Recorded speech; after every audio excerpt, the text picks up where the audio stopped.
Good evening, friends. I hope it is audible. Okay. Today we'll be discussing on the human rights for women. We'll study about women's rights. In that first, we'll be discussing about social rights, my dear friends. The first social right which is meant for women is the right to found or to find a family. According to Article 16, Clause 1 of Human Rights, it states that each and every man and woman who has attained the stipulated age decided by the Constitution or decided by the laws to go for marriage, they have the freedom to select a person to go for marriage and also set up a family, my dear friends. And there will not be any limitations on the basis of race, on the basis of nationality, on the basis of religion or anything, my dear friends. So the person who has completed 18 or 21 years of age are free to select a boy or girl of their choice, get married and set up a family according to Article 16, Clause 1 of the Human Rights, my dear friends. Article 16, Clause 2 states that marriage shall be extended into only with free and full consent of the people who wants to enter into the bond called marriage, my dear friends. So either the parents, either the in-laws cannot force the boy and girl to go for marriage, my dear friends. The boy and girl are free. They can select the boy and girl on their own and they can go for marriage according to Article 16, Clause 2 of the Human Rights, my dear friends. So there are tens and thousands of people who are unmarried in India, but it is noted that the society is denying the right for several men as well as women, and especially for women, my dear friends. Even we can see that in the 21st century, in the so-called modern societies, also most of the parents are denying the right for the children to go for love marriages or intercaste or interreligious marriages in the name of honor, respect, and so on. We must have come across certain incidents of honor killing. Almost 3 4 years back, a girl fell in love with a boy, and without the consent of the parents, she went and got married. One fine day, the for the girl's papa said that, "Beta, now we are going to accept your proposal. So better you come at so and so place. I'll give some money for you. All these things." And once the girl thought that the father has changed, and she was very happy, and she took her husband and went to a place where papa has asked the lady to come. That too, it happened in Karimnagar district, my dear friend, in the town. And once the girl came there, the father has taken the knife and he tried to stab the girl to death, my dear friends. Even this kind of incidences are occurring. A boy and girl fell in love, got married, like they have taken the proposal to the parents, but the parents have denied it. And both the and girl were in deep love. They got married, they ran away, and both the parents does not know where they are. So one fine day, this couple was invited to Satyameva Jayate program, and this boy came and he has narrated all his success in family life and so on. Later on, the boys and girls parents came to know where they are residing, what they are doing, and later on you can see that that person has been stabbed to death, my dear friends. Even now, in the name of honor, respect, everything, they're ready to kill their girl child as well as the boy child also, my dear friends. So according to the constitution, according to Article 16 clause 1 and 16 clause 2, my dear friends, they are going to get the opportunity to select a boy and get married and set up a family. And we also have the right to divorce, not only getting married, but if they don't like to continue the relation for some or the other reason, maybe the husband is cruel, or else he may have promised that at the time of marriage he may be practicing the religion, but after that he must have changed the faith, or else at the time of marriage he said he is going to practice monogamy, but he has gone for second marriage, or for some or the other reasons. If the couple do not wish to continue the relations at the time, they can also go for divorce, my dear friends. They can also avail divorce. So for the first time in the history of Indian society, Hindu Marriage Act 1955 has given the opportunity for the Indian men and women to seek divorce if they do not wish to continue the relations, my dear friends. I've seen plenty of people. I've seen plenty of people. They are fighting with each other for no reason or for with some reason, my dear friends. So when they cannot make a good family, my dear friends, it's better to get separated and see each other's life instead of both of them staying at one place and creating hell for each other, my dear friends. So separate personal laws do exist, which are going to deal with the marriage, with the divorce, with the maintenance, with adoption, like if they want to adopt the child or anything like for adoption, for minority guardianship, and so on. If we see if the couple have separated, if the couple has children, who has to take care of them? Now, for the boy, if the boy has attained 5 years of age, then the father can take care of the child. But if it is a girl child, then the boy, if he wants to take the custody of the girl child, then he has to wait till the girl child has attained 12 years of age, because the girl requires more support of mother. For that reason, they say that custodian laws are different for the boy child and for the girl child, my dear friends. So we are also going to have different laws for different religious groups and different communities or societies, my dear friends, pertaining to divorce. According to Muslims, my dear friends, marriage is purely a contract. It is a purely a contract, my dear friends. At any point of time, if the boy and girl does not wish to continue based on the Muslim laws, my dear friends, they can also go for separation. But for the boy, after giving the divorce, the next day he can go for marriage, but the girl has to wait for iddat period. That means 3 months period, and after that only she can give the consent for the next marriage, my dear friends. Why a boy can marry the next day and why a girl has to wait for 3 months? Because there are chances that the girl may become pregnant. So they are going to wait for these 3 months to ensure whether the girl is pregnant or not.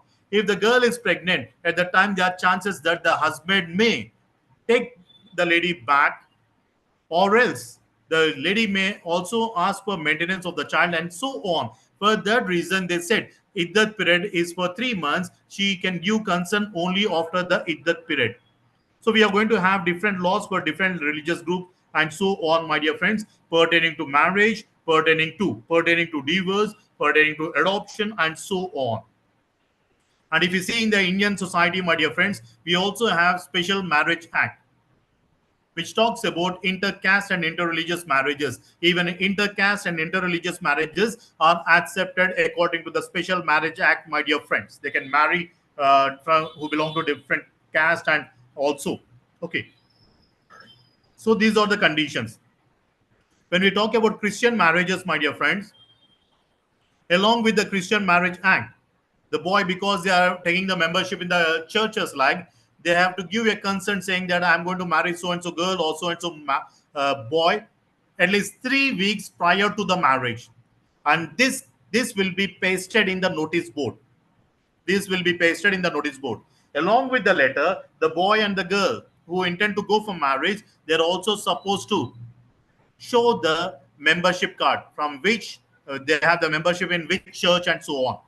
So think, for example, hails from Secunderabad and he is going to the Secunderabad church, which is very, very close to the clock tower.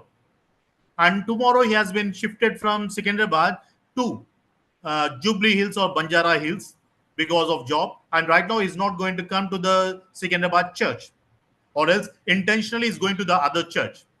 And tomorrow he gives a letter in the church which is there in Jubilee Hills or Banjara Hills saying that I'm going to marry so and so boy or girl like.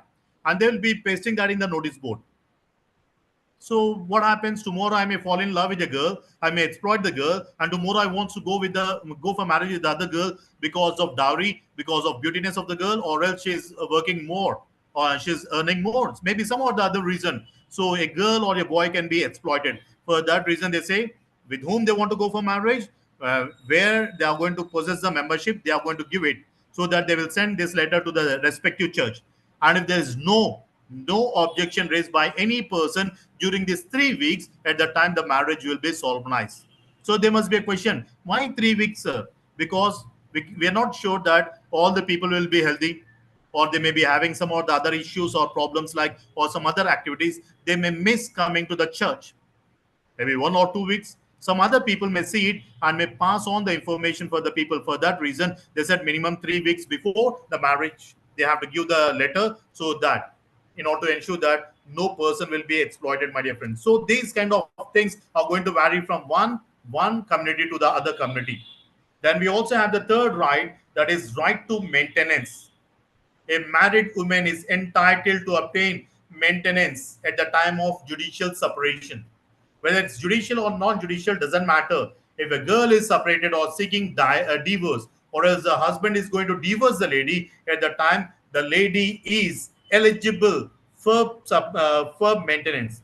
Or else the separation process is taking a lot of time. Even at the time, the court has the right to sanction minimum money for maintenance of the girl as well as the children if the couple has children, my dear friends. Okay, it is according to the section 125 of the CRPC, my dear friends, the girl is going to get.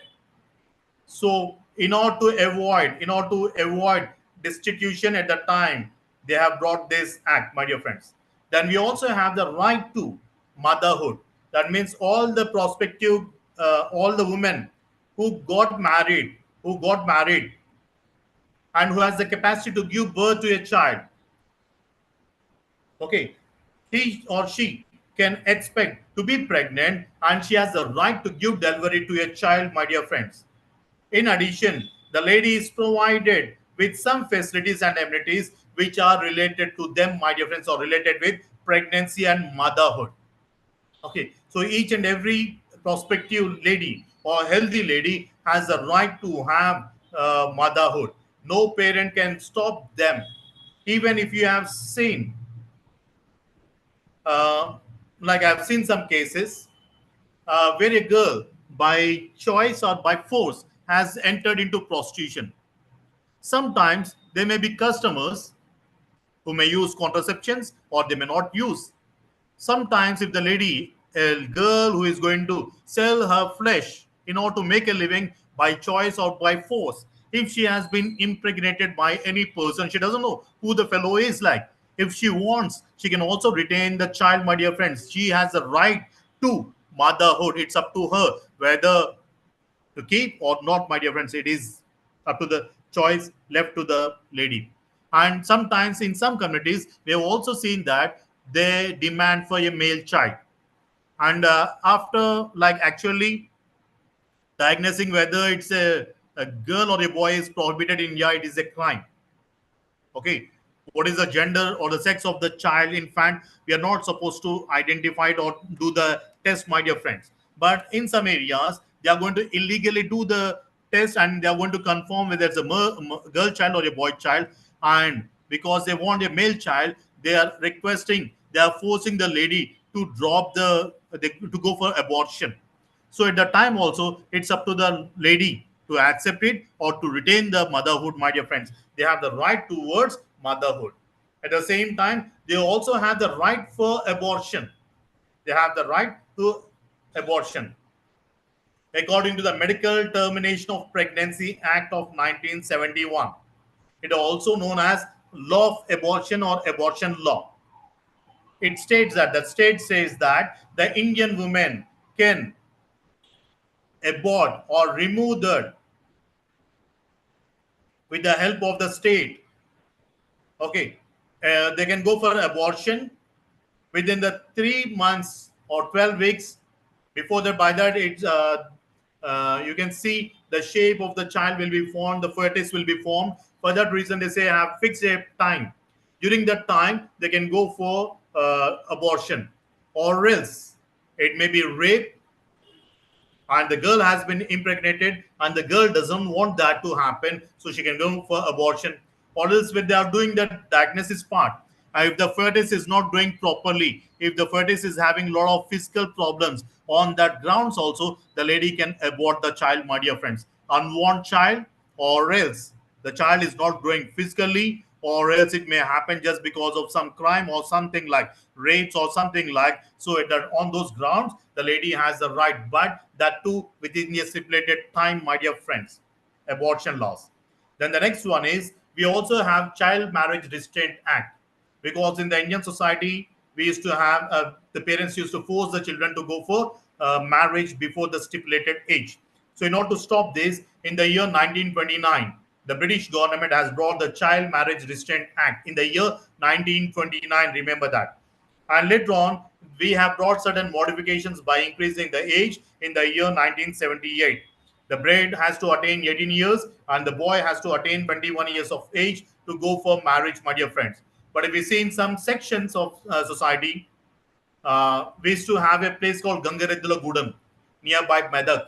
Medak is very famous for Medak Church, and nearby you'll find Gangaredula Gudam, where you'll find at the time of Sankranti, you must have seen the people decorating the oxen and they go on from house to house for begging, for collecting the alms.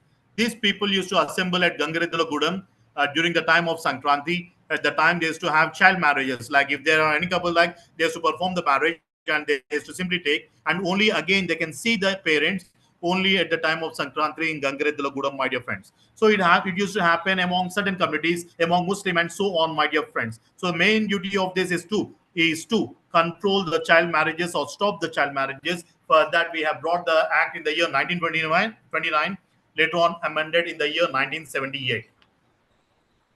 If we see the Christian Marriage Act of 1872, the Christian male and female should have completed minimum 21 years of age. It's not 18 and 21, but according to 1872, it was 21 and 21. Both for both the gender, it is the same age, my dear friends. It is going to vary from one community to the other community. According to the Muslims, the marriage happens only after 15 years.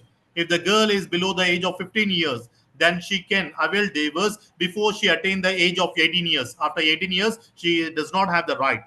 But before 15 years, that means she's going to have 4 years of time where she can avail divorce, my dear friends, on the grounds that she was a minor at the time when she got married. Then the next one is we also have right of a married woman over her body. Over her body. The right is accepted in principle by one and all, my dear friends. In the name of sacredness and peculiar, the maternal relations, their rules, and married life, the husband is being given the right over the lady. That means without the consent of the lady, without the consent of the wife, if the boy is going to enjoy her, it is regarded as marital rape. Remember that. It is regarded as marital rape. The boy cannot force a girl. He cannot threaten a girl. Mind, consciousness, or even body. It is treated as a crime, my dear friends. The lady has the right on her body. The next one, the woman have the choice in respect of a place of residence. It is a fundamental right. Wherever she wants, she can stay. The husband does not have the right to deny it, that she should go to the home of a husband or parents-in-laws or the conduct, like you cannot force it. So based on mutual consent, my dear friends, we can stay together, or the wife and husband can stay together, but we cannot insist, we cannot force them to stay at so and so place. So she has the respect of a place of residence. Husband has to give respect, in-laws have to give respect, and so on. Then the next one is torture and cruelty. According to Article 5 of the Universal Declaration of Human Rights, it states that no one shall subject to torture or cruel. That means the woman or man, anyone, they must not be subjected to torture or cruel. Um, it also depends on multiple conditions. I'll give one example which I've seen in my personal life. One of my friend, he joined MPC at Lal Bahadur College in Varangal. I also joined MPC in the same college. And we used to stay in the same locality, very, very close, not even 200 meters. And my friend, there were three siblings, elder sister, then brother, and this fellow, third one. And one fine day, he said that he came with the album, saying that some fellow came to see my sister, and they came in sumos. They are very rich. He has plenty of gold around his neck, bracelets, all this thing. And he came with the album. And looking at the appearance of these people, even his parents were happy, and they have accepted for the proposal. And that fellow who saw my friend's sister has demanded for 50 lakhs. I'm talking about 1996, 97, that time. And these people said, we don't have 50 lakhs, but we will be able to pay around 30 lakhs. And his papa was a government employee. And in order to pull up that money, He has gone for voluntary retirement scheme. He has used that and he has gone for retirement. And whatever the lump sum amount he got, he has used that for getting the marriage of the daughter. And at the time, he said that I'm going to educate you boys. You earn on your own. I'm not going to earn any property. I can't earn anything. This money is being diverted to your sister's marriage. Then even those people were happy because that fellow was working in the secretariat and undivided AP. And they thought that even because he's in good position working in the capital, at the secretariat, they thought that he's going to help them in all the other ways. Now, one fine day, they got married, and before that, she used to be very jovial. She used to be notorious. And when after marriage, whenever she used to come to the parents' house, she was moody. She used to sleep all the time, and we used to say, "Akka, akka, chalo, we'll play. Akka, you have changed after marriage." But the lady never used to talk. Arey yaar, let me take rest. वहाँ ज़्यादा काम है. All this nonsense used to. And one fine day, we came to know that the fellow was asking for more dowry, and this lady told the parents saying that you don't give more money because he goes on asking it. And the parents said that we are going to lodge a complaint. Then the lady said, see, he is working there, so obviously he will have the relation with more people, like and he can come out of the police station all these cases also. It's better you stay idle. And later on one fine day we came to know that his attender working in the secretariat, AP secretariat. Actually, when he came to see the girl, he said that he was the officer working in the secretariat. Even then, the lady accepted. And one fine day, she could not bear the pain of the husband torture, like in-laws torture, and she consumed acid and she committed suicide, my dear friends. It happened in the year 1998 or 99, my dear friends.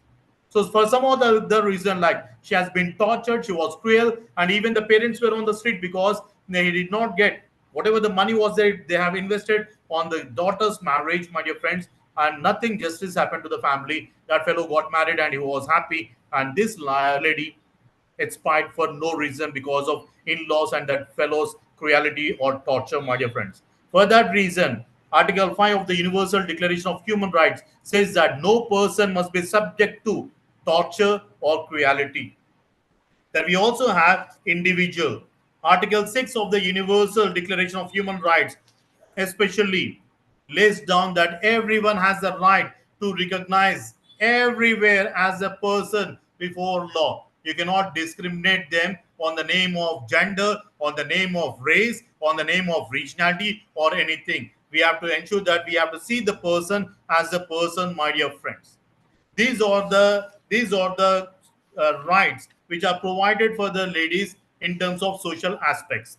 Then let us discuss about the rights which are there for economical aspects.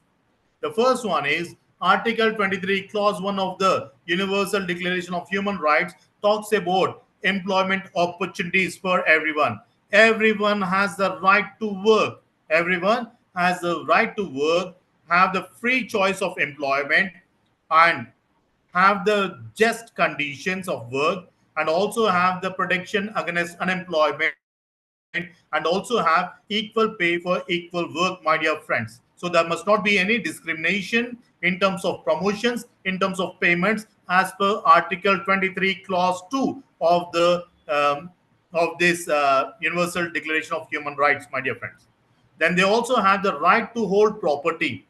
Actually, if you see in the traditional society, being a patriarchal system, even the male used to enjoy all the authority, all the responsibility, all the power was within them, and even the economical power was in the hands of the male members. So, according to Article 17 of the Universal Declaration, it says that the boy as well as the girl, they can also purchase the property and they can also register the property on their name. There will not be any discrimination in terms of the holdings of the property, my dear friends.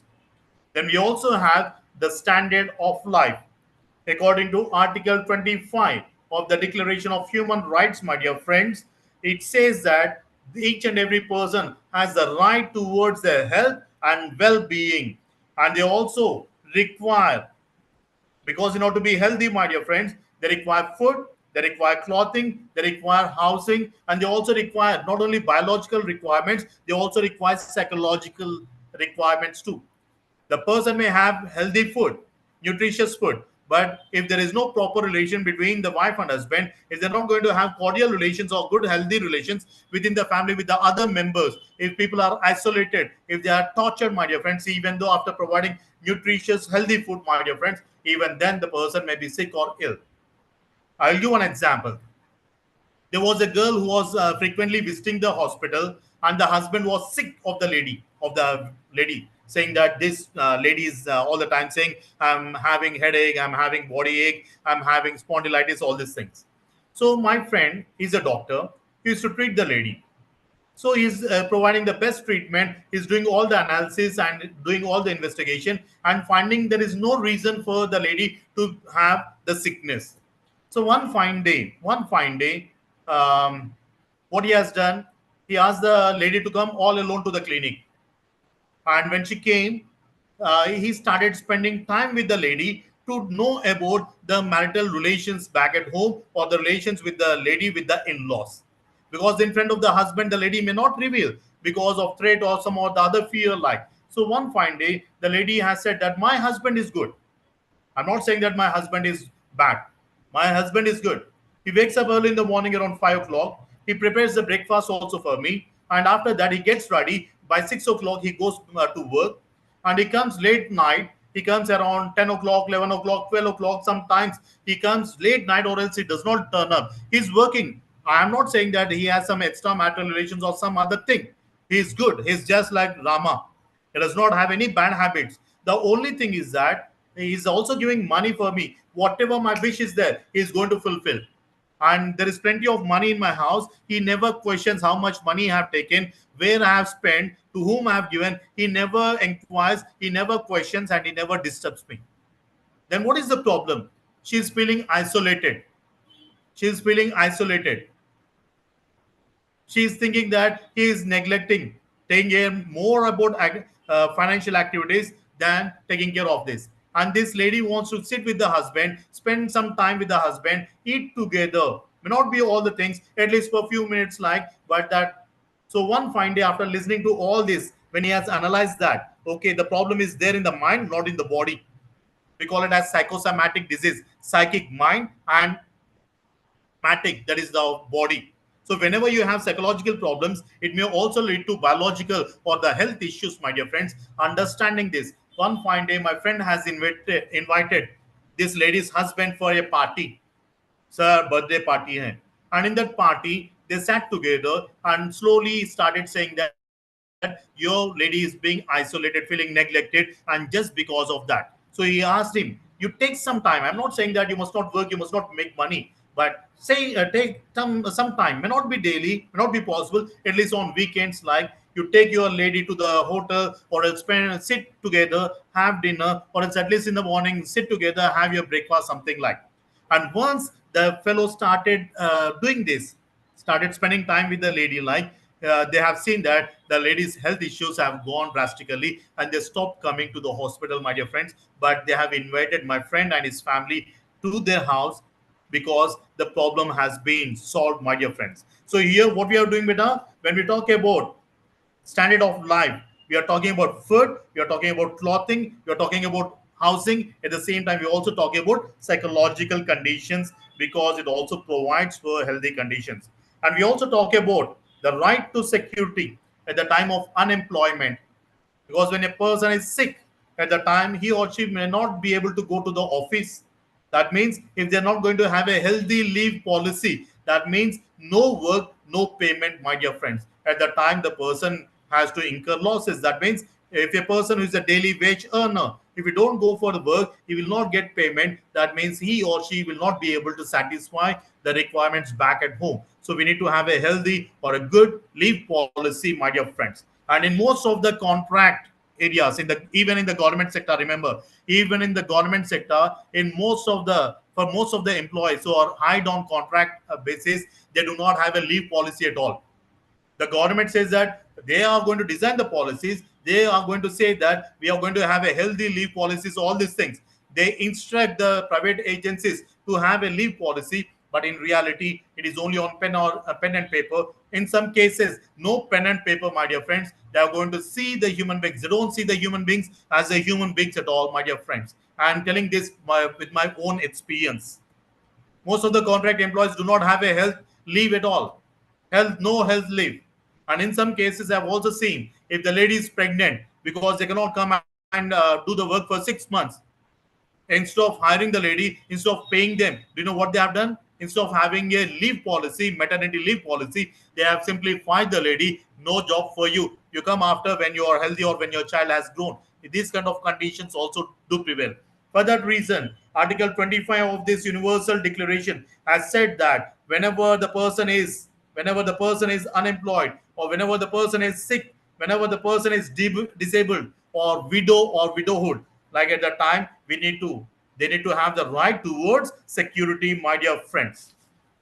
And it has been treated as one of the fundamental right, my dear friends. So in terms of economical rights, we have like employment. We talk about right to hold property, and we also talk about the standard of life, that too, to be healthy, my dear friends. And when we talk about cultural rights, the first one is freedom of speech and expression.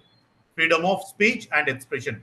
Every person is entitled to freedom of speech and expression, my dear friends. There is a fundamental right according to Article 19 of the Constitution and of the Universal Declaration of Human Rights. It talks that each and every person has the right, freedom to express their opinion, express their thoughts, express and seek and receive the information or ideas from one person or from like. So we have the freedom.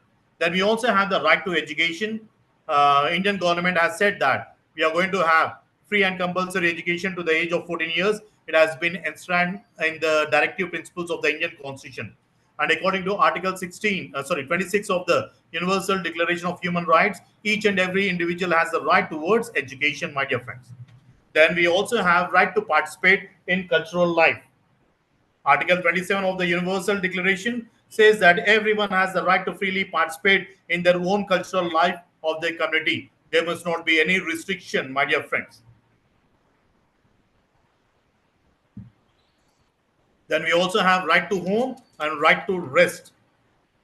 That means all the people who are working, maybe within the family or outside the family, they have the right to stay in the family.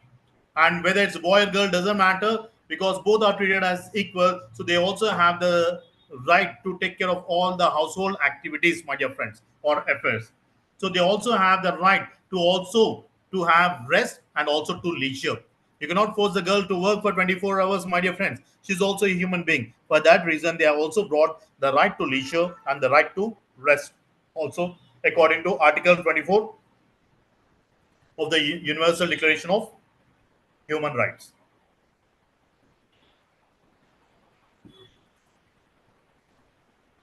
Then we go for the political rights. Article 21 of the Universal Declaration of Human Rights says that all the people have the right to elect the representative without any pressure, have the right, irrespective of caste, creed, gender, anything. They have the right to contest in the elections. They have the right to occupy any political position, my dear friends. But it is not possible because most of the people are illiterate, ignorant. For that reason, my dear friends, in the 73rd and 74th Amendment in the year 1978, they have brought about 1/3 of reservation in the local bodies, at the village level, at the block level, at the mandal or district level, my dear friends. So they are going to provide equal opportunities in all the political offices and administrative offices, my dear friends. Then we also have the right to the head of the family. Why only patriarchal society when both are equal? So even the girl must also have the right to take decisions, to also have the equal right to head the family, my dear friends. And when we talk about succession of property, if we see during 70s there was an amendment or there was change in the succession of property rights, my dear friends. In the property which was earned by the grandparents, all the grandchildren and the grandchildren have the right on that, whereas even the children can also expect the share in the property which has been earned by the parents. But because it's a hard earned property and the parents also have the right what to do with the property, my dear friends. But the grandchildren has the right to expect the property which is earned by the grandparents, my dear friends. And recently there was also some of the changes, my dear friends, because children are taking the property, and after getting the property they are simply kicking their parents out. They're not taking care of the parents when they grow older, my dear friends. In some cases, there was an incident in Tirupati long back, maybe almost a decade back. A old person was sitting on the streets of Tirumala and he was crying. So a journalist has seen this person, old person, there, and he saw him in the morning. And by the end of the day, also he saw the same person sitting there on the street, and he was crying like anything. So these journalists have gone to the person and asked, "Have you missed your family members?" Then he said, "No, I have not missed my family members." Then why you're sitting here? I'm seeing you from the morning. You're sitting on the streets and you're crying. What is the reason for you to cry? Then the person has said that I have three male child and my three children are not or reluctant to take care of me. Then the journalist asked, "Do you have any property?" Then he said, "Yes, I have plenty of property." One more question was that, "Are you ready to share this property with your children?" Then he said, "I'm ready to share it, but they are not wishing to." So this journalist has called the Mandal revenue officer, and this revenue officer took the mobile numbers or the phone numbers of these three children, and they called all the three children. And all the three children have said that we don't want the property and we don't want my dad also. If you want, you are free to take the property. You're free to take care of my dad. And this old person was saying that I'm ready to write this property on the name of Lord Venkateshwara and let the Lord take care of me. It happened almost a decade back in Tirupati, my dear friends. So if a person has money and the children are not ready to take care of the parent, what about the parents who does not have much money, or who did not earn the money at all, or else they have given all the entire property to the children and right now they are reluctant to take care of them? What about them? So in that case, my dear friends, the judges have made a verdict saying that even the parents have the right towards maintenance. It's not only the lady has the right towards maintenance at the time of divorce or at the time of desertion, but even the parents also have the right towards maintenance. And they said that they can avail at least minimum 10,000 rupees. They can expect minimum 10,000 rupees from the children, which can be used for their food, for their expenses, my dear friends. So this about succession. We also have the laws which are linked with, or the rights linked with, guardianship. If the woman, if the woman has the children in the womb, and if the father is not present, then who has to take care of the child?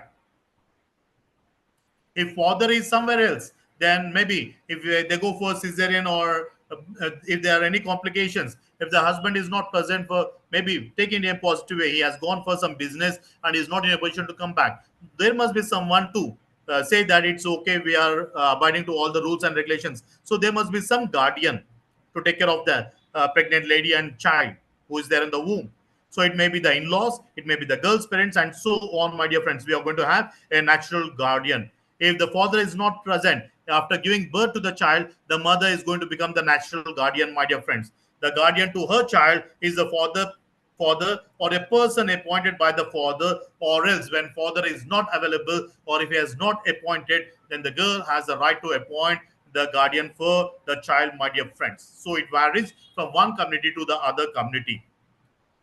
In some cases, if the husband is put to death and the lady has become widow at the early age, at the time, in some cases, the second husband, or afterward when she has gone for second marriage, the husband, if he adopts the child, well and fine.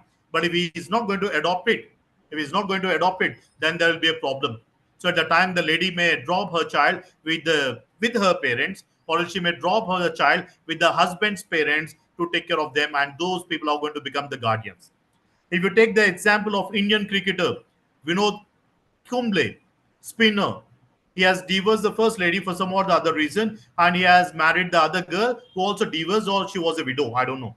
And that second wife, she had a daughter, and after marriage, Vinod Kumble, he adopted, he accepted the late child to be his daughter, and he also used to take a child, treat the child just like his own daughter, my dear friends. So you can see, in some cases, people are ready to accept, whereas in some cases, they say that it's not my blood. So what is the need for me to take the responsibility? So we are going to have the right for guardianship. Then the next one is for adoption. There is a scope for the procedure for adoption, that too. Or we also have the concept of adoption among Hindus.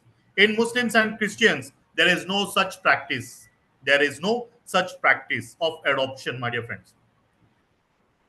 Even in the Hindu societies, Hindu women obtained the right to adopt after the Adoption and Maintenance Act of 1956. Before this act came, most of the people, actually, in reality, they were places, but the instance was very, very negligible, my dear friends. Um, they can adopt any person without the consent in the olden days. A man can adopt any person without the consent of his wife. But then another fact states that in the phase that no married woman has the right to adopt a boy or a daughter. So a boy who is unmarried, he can adopt a boy or girl, but after marriage with the consent of the lady, he can adopt. But a girl at any point of time, if she is unmarried, she does not have the right to adopt a boy or a girl. The status committee bitterly criticize this state of affairs. But right now, also the adoption laws have become very, very stringent, because after adopting the girl or a boy, we don't know whether they are going to really treat them as a child or not. Sometimes, because they are going to get free of cost, after taking home, they are going to turn them as maids or servants. And if they are not going to take care of them, then they are going to simply torture them. I will give one example which I have seen in my life, that too among my close relatives. One couple within my same caste, same community. The couple got married and they did not have the children for long. That I'm talking during 60s, like 60s, 70s, 1970s. I'm born in late 1970s, late 1970s. So at that time, a couple, they have got married for almost 20 plus years. They were growing older, and they did not have the children at all. They have gone to the religious places, thinking that the God will bless them. They have gone here and there, but nothing happened. And the couple has decided that let us adopt a child. So they have gone to the government hospital at Varangal, and they came to know that someone was willing to uh, offer their child, because they don't want the child. It's not a girl child, it was a boy child. And this couple went to the hospital, and they have adopted a 1 day old child after the birth, after 1 day. And they were very, very happy with the child. Very, very happy. Now they have become complete. Even though it was not his child, because they have adopted, they started feeling that it's their own child. They pampered him, they loved him, they did everything. And one fine day, when this fellow was in almost ninth or 10th class, the couple at the time was blessed with a girl child. When the fellow was around 14 years, the girl was born. Now, what the parents have to do? Whether they must be happy that they have a male child, along with that they also have a girl child, or what they have to do? They are very, very poor. And later on, they came to know that even the girl child is not born properly healthy. She is born with some sort of abnormality. The upper skull part inside the upper skull was not there. So now what they have done? Now this girl is not physically fit, and we are not rich enough, and we only have a house, that too in 60 square yards. They want to get rid of the male child. Now they said, you run away from the house, you go and take care of yourself. And this fellow, why should I go? Then they started saying that you're not our child, you are the adopted son. Now go to your mom. Then he doesn't know who is the mom, who are the parents who gave for adoption. And right now they stopped providing them food. And if any neighbor, he started begging the neighbors everything. And if any person used to provide the food, they also used to scold them, curse them, just because of the fear of those people. No one, because it was a small area. I'm talking about that during 90s at the time. No one has offered him food, and I don't know what happened. And one fine day, that fellow has been put to death. It's a true story, my dear friends, which I've seen through my eyes. So for that reason, because they are taking the children, whether they are using them treating them as a child, or they are using them as a servant or maid, or whether they are exploiting them, or whether they are raping them, or they are forcing them into prostitution, what not, we don't know. For that reason, they have made the adoption laws very, very stringent. So they have to give an application letter, and then they do the investigation part, and then they are going to fix deposit some amount, and they are going to do the investigation part after being adopted. They take all the details, and if they come to know that they are not treating the child properly, again these organizations are going to bring the child back to this orphanage centers, my dear friends. This kind of laws are also coming. Then we go for the problem of dowry. Dowry is one of the biggest problem, my dear friends, which is going to create hell for the girl's parents, my dear friends. So in order to address this, we also have the Dowry Prohibition Act, which says that even the girl and even the people who are offering the dowry and accepting the dowry is a crime. They can be imprisoned for 6 months to 2 years, and even the punishment can also be there. So in the Indian society, we have Hindu Marriage Disability Removal Acts of 1946. It also talks about Separate Residence and Maintenance Act of 1946. And also talks about Dowry Prohibition Act, my dear friends. So all these laws came in order to ensure that the girl does not have any trouble in terms of safeguarding her modesty or taking care of herself, my dear friends. So this about the rights which are provided to the women in terms of Universal Declaration of Human Rights, my dear friends. Okay. Now let us go see about the role of political parties. Let us see the functions of political parties in terms of women empowerment, in terms of women's political participation. The first one is the main function of the political parties are they must perform important functions such as formulation of policies, carrying a political propaganda in order to influence the public opinion. That too, we are going to do it in a democratic form of way, my dear friends. Second function is that political parties are the chief mechanisms of informing and influencing the electorate. That means the voters. So they are going to bring the information, or they are going to bring awareness among the individuals why they are contesting and how the other political parties have contested or working, and they try to influence the people so that they can come into power, my dear friends.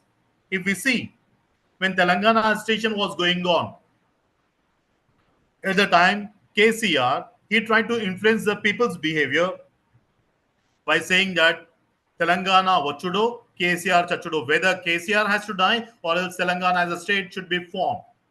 And even when they have made the statement, when Harish Rao came forward, put on the petrol on himself, at that time he said that I am going to commit suicide if Telangana as a state has not been formed. You can see hundreds and hundreds of children have committed suicide to build up the pressure on the government. So it's not that kind of things we are supposed to do. We have to use the policies in a democratic form, influence the people so that they come into power. Political parties also serve as the brokers of ideas. So whatever the vision is there, whatever the philosophy is there, they are going to spread their ideas. Whenever we talk about the political parties, like whenever Congress says we are secular, they use the word secular, saying that we are going to take care of all the people.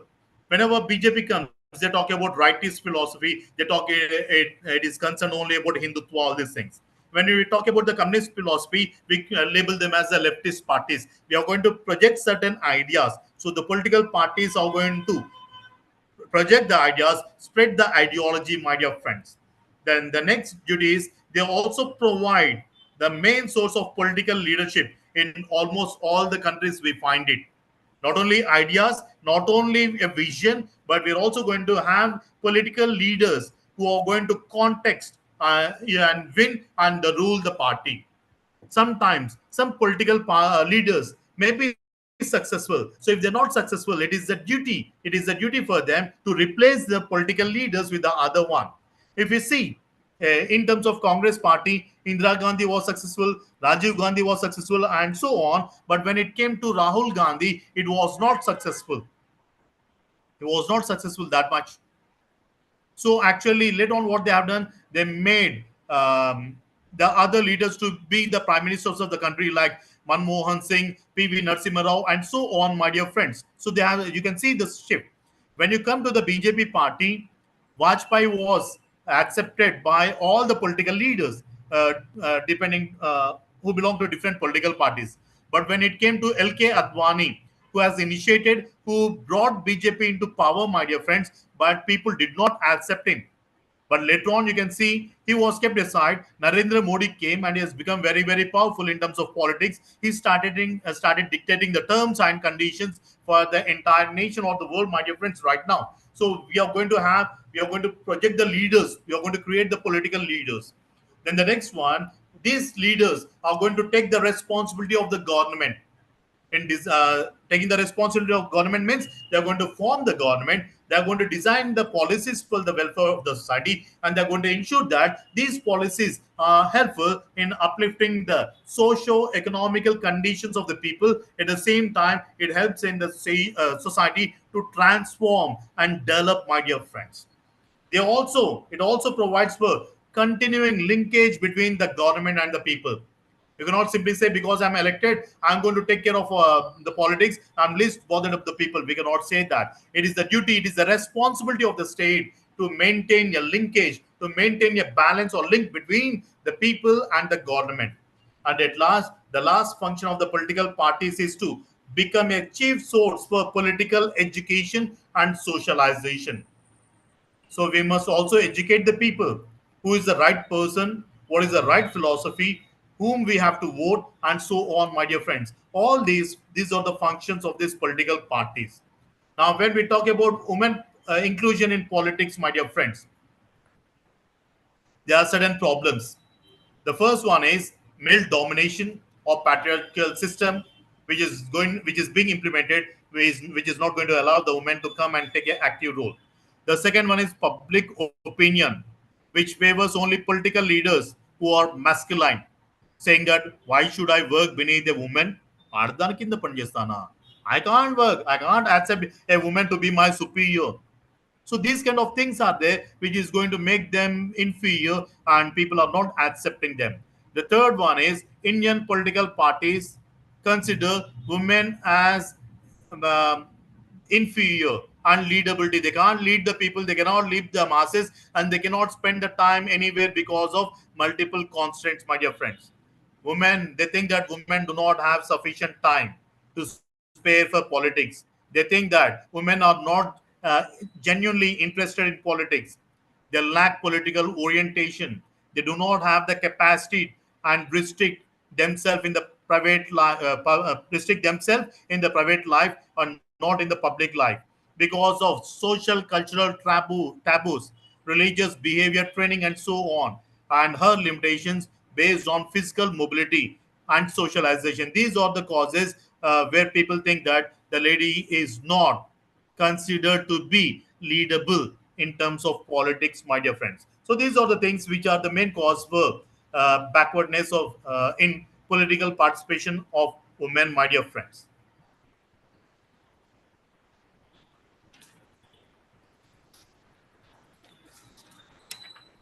Now we have political parties like Communist Party of India, we have Congress Party, we have the BJP, and so on.